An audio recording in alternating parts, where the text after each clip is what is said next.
Happy Friday. Welcome to the briefing room. Coming to you from the Washington Bureau of ABC News, I'm John Santucci. A long week. That's why Devin took the day off. He needed a break, but I'm here with you for today. We're going to start with the story that everyone is talking about, and that is the New York Times talking about Jared Kushner and Ivanka Trump, their security clearances, and did the president override protocol to give them a top-level security clearance? Let's bring in ABC News contributor and former Homeland Security official John Cohen. He's been breaking this down with us for the last couple hours here. And John, great to have you join us on a Friday. And we're trying to understand here what exactly the Times is reporting, and now we know Congress is looking into this as well. But just to back up a little here, John, because this is your area of expertise, what is the purpose of this security clearance process that everyone in the government that needs this high-level security has to go through?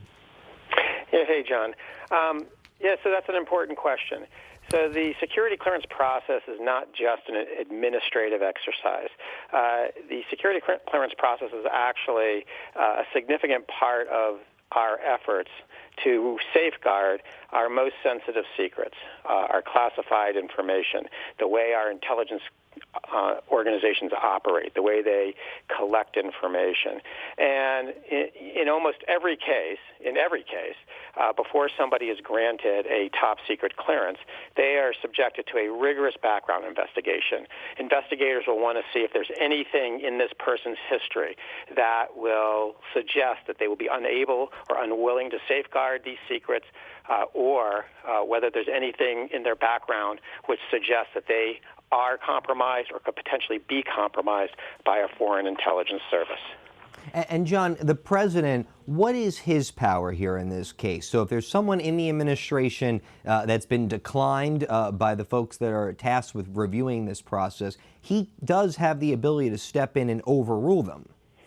Right. So typically, the president does not play a role in this process. Typically, once the background investigation is complete, it goes to a senior career security official, and that senior security official makes a determination whether the person should be granted a security clearance or whether the information uncovered by the investigators indicates that this person is of such a high risk that they should not be granted a clearance.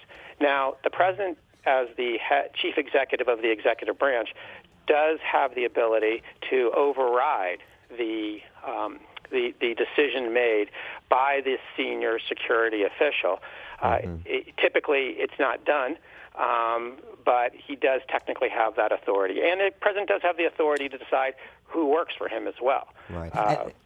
Right. And the problem in this case, John, as you well know, the president told the New York Times about a month ago that he did not get involved in Jared's security clearance process. ABC's Abby Huntsman actually spoke to Ivanka Trump just earlier this month and last month, I forget now, March. But what she said to Abby, and I believe we have a clip there, is that her father took no special action for her or her husband, Jared Kushner. Let's take a listen to that.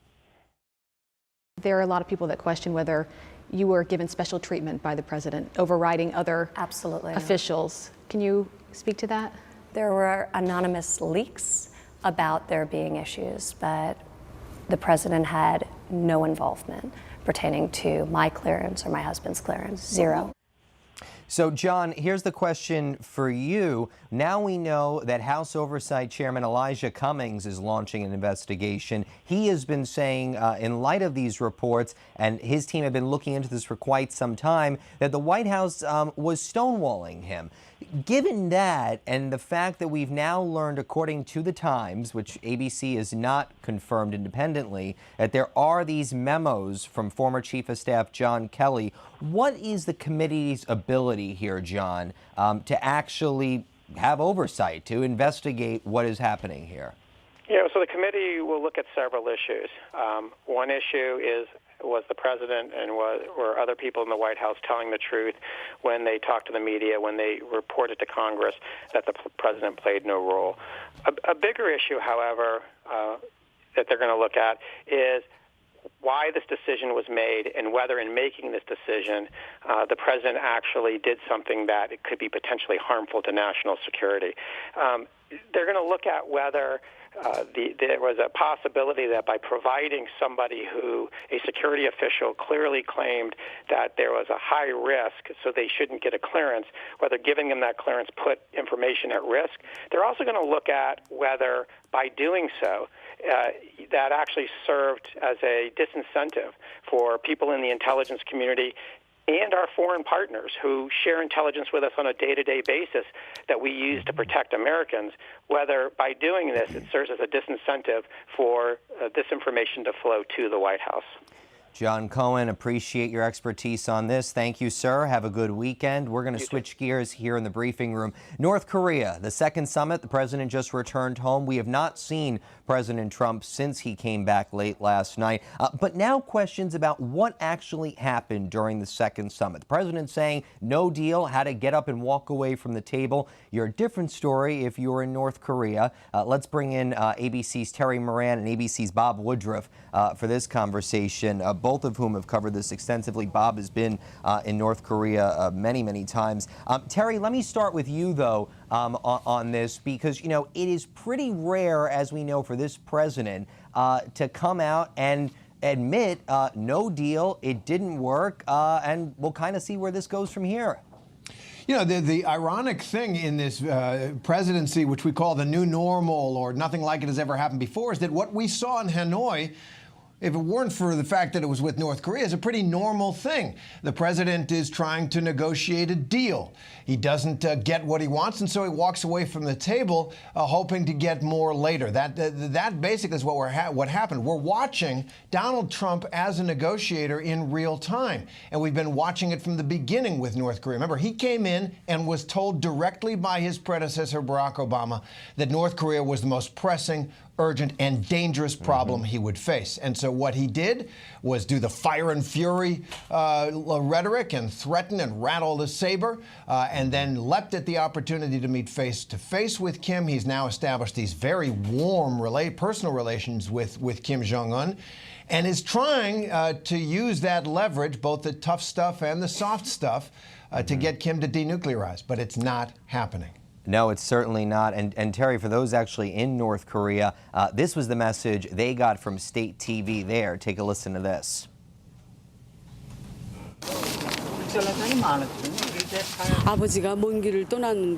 While a father is away, every child feels like they're waiting for him. I really hope our respected Marshal will return in good health from far away.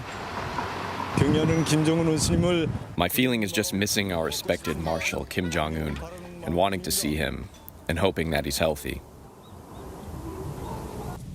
Different story over there. ABC's Bob Woodruff, let's bring you in on this. Bob, you have been there many, many times. I mean, just for North Korea right now, obviously these sanctions have been quite crippling on the country. Where does it go for them, Bob? I mean, do they start revving up their nuclear arms project? I mean, where do you think things actually stand for them at this point? Well, I think everybody says that really their own power to make these kinds of negotiations with the world outside is to have something so powerful as nuclear weapons. So will they give that up before they get anything in return?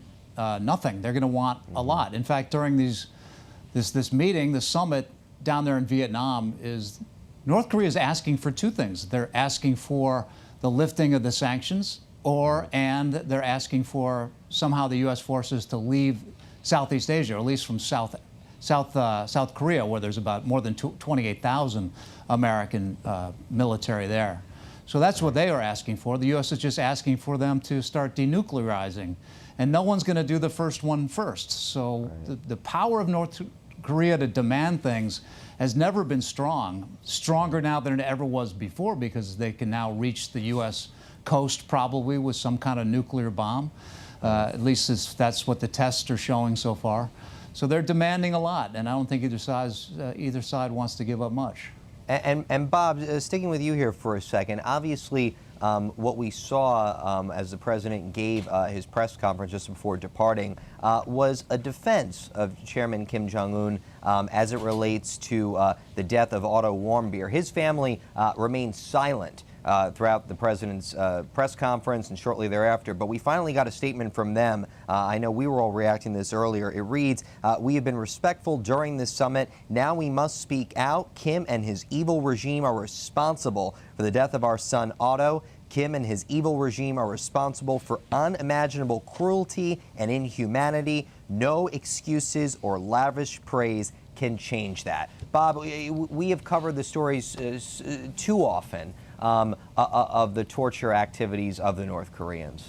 Yeah, I can only imagine that the family is just disgusted by what happened here. For the fact that really everybody within intelligence in the United States, or anybody in terms of speculation that know anything about North Korea, can only assume that the leader, Kim Jong-un, knew exactly what had happened.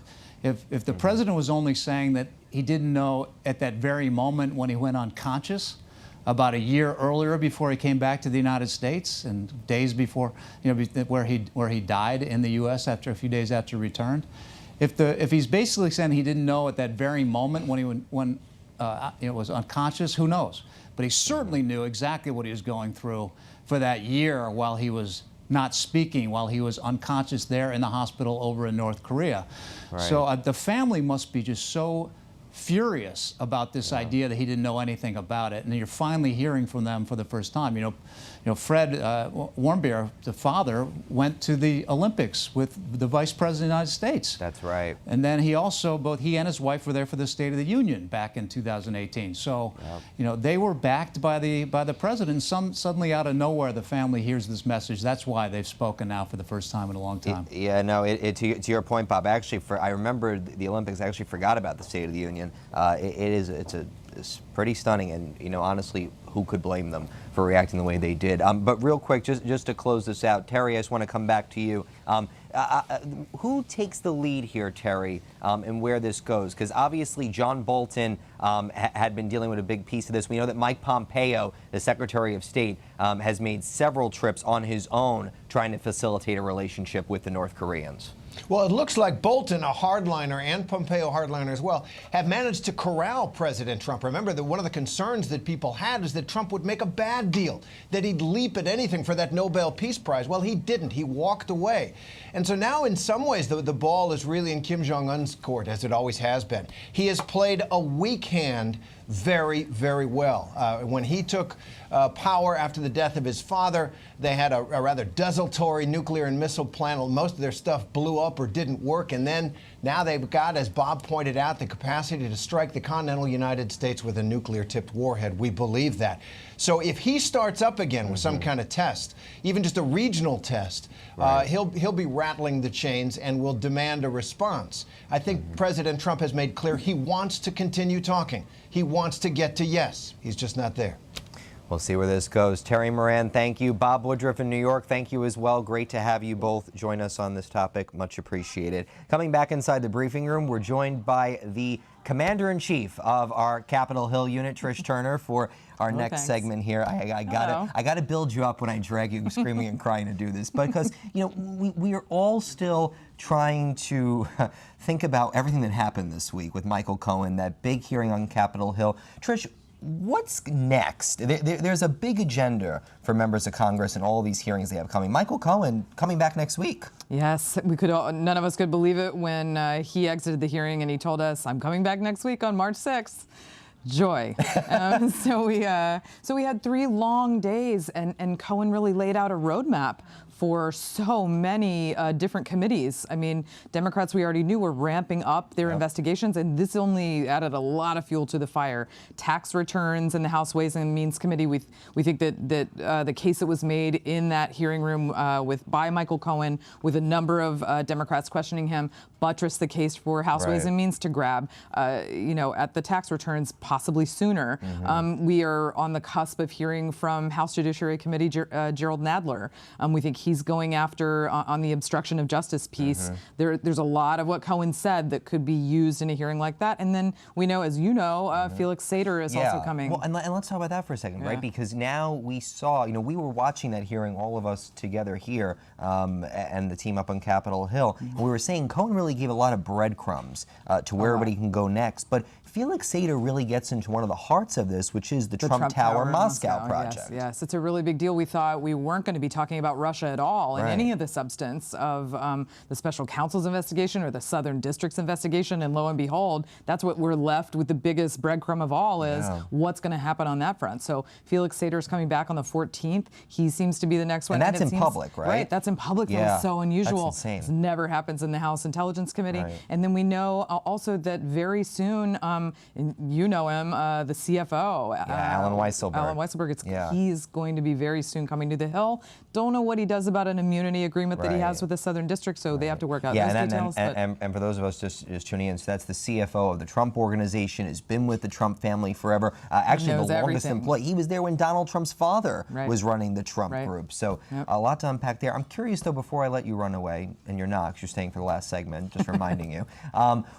In everything that we're tracking, and we know our team up on Capitol Hill is like the ninjas up and down every hallway trying to figure out what's going on. What do you think, or what's that one hearing that you are looking forward to, you think is going to be interesting? I have to say, I think security clearances. I don't know how we do Michael Cohen any bigger than Michael Cohen. I know, but like even like the security clearances now, we learned that's going to be a whole new probe they're going to direct. Well, it really is, and I really am one of the some of the crumbs or the roadmap that Cohen left really left us wondering, because one of the chairman, Elijah Cummings of the Oversight Committee, he said, look, and his aides were saying, look, if you heard their names a lot, you heard Michael Cohen dropping names quite a bit. Weisselberg was one of them, Felix Sater another, but Ivanka Trump, Jared Kushner. It could very well be Eric. that he just went his through family could suddenly be hauled up before Capitol Hill, and I don't believe we've seen anything like that. So who knows where this goes, but we know it's going far and it's going deep, and certainly the tax returns request will be a really big deal because we've been waiting for that for so long. So.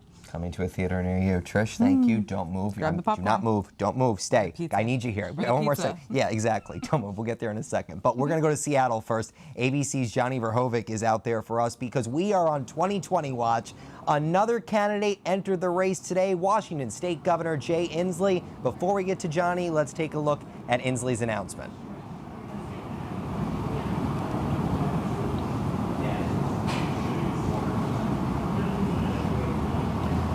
It is time for our nation to set a new priority. So I am announcing today that I'm a candidate to become the next president of the United States.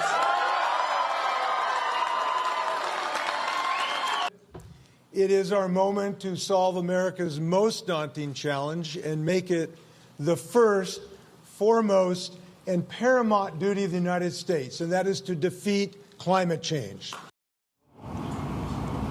And we just saw his announcement there. Johnny Verhoevic bringing you into this conversation now. One of our road warriors there. A little bit of lighting issues there, but that's what happens when we're on the road trying to join us quickly. We appreciate it. We appreciate it, Johnny. Don't worry. But but break this down for us, because Jay Inslee has entered this race on a very different platform compared to anyone else in the 2020 field so far. That's right. And John, you don't normally see presidential candidates just running on one singular issue, but climate change is that issue for Governor Jay Inslee. He's made it a clarion call, a call to action across the United States, and he connects that issue, climate change, to every other policy issue that he views the United States is facing. He connects it to national security, he connects it to the economy, and he talks about it again and again, and you heard there. This is a call to action across the United States. He's not the most well-known politician in the country, but he's betting that if he just focuses on this one issue and really breaks through across the Democratic base, that he could surprise a lot of people, John.